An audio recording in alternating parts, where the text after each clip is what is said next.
Ang mabuting balita ng Panginoon ayon kay San Juan. Nang dumating ang pagdiriwang ng pesta ng mga Hudyo, pumunta si Jesus sa Jerusalem, sa lungsod na ito. Malapit sa pintuan ng mga tupa ay may malaking deposito ng tubig na may 5 portiko, kung tawagin ito sa wikang Hebreo ay Bethesda. Natitipon dito ang maraming may sakit, mga bulag, mga pilay at mga paralitiko. Hinihintay nilang gumalaw ang tubig sapagkat may panahong bumababa ang isang anghel ng Panginoon at kinakalawkaw ang tubig.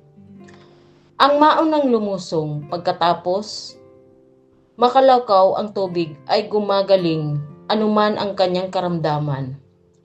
Doon may isang lalaking 38 taon nang may sakit at siya ay nakita ni Jesus. Alam nitong matagal nang may sakit ang lalaki. Tinanong siya ni Jesus, "Ibig mo bang gumaling?"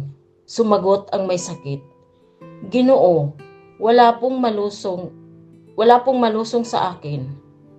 Kapag nakalawkaw na ang tubig patungo pa lamang ako roon, ay may nauuna na sa akin." Sinabi sa kanya ni Jesus, "Tumindig ka, dalhin mo ang iyong higaan at lumakad ka." At pagdakay gumaling ang lalaki, dinala ang kanyang higaan at lumakad.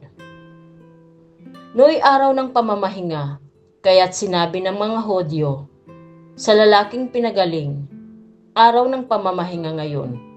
Labag sa kautosan na dalhin mo ang iyong higaan." Ngunit sumagot siya, "Ang nagpagaling sa akin ang nagsabing dalhin ko ang aking higaan at lumakad ako." At siya'y tinanong nila, "Sino ang nagsabi sa iyo na dalhin mo ang iyong higaan at lumakad ka?" Ngunit hindi nakilala ng lalaki kung sino ang nagpagaling sa kanya, sapagkat nawala na si Jesus sa karamihan ng tao. Pagkatapos nakita ni Jesus sa loob ng templo ang lalaki at sinabihan, "Magaling ka na ngayon.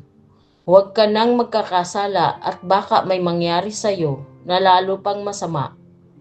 Umalis ang lalaki at sinabi ng mga Hudyo na si Jesus ang nagpagaling sa kanya.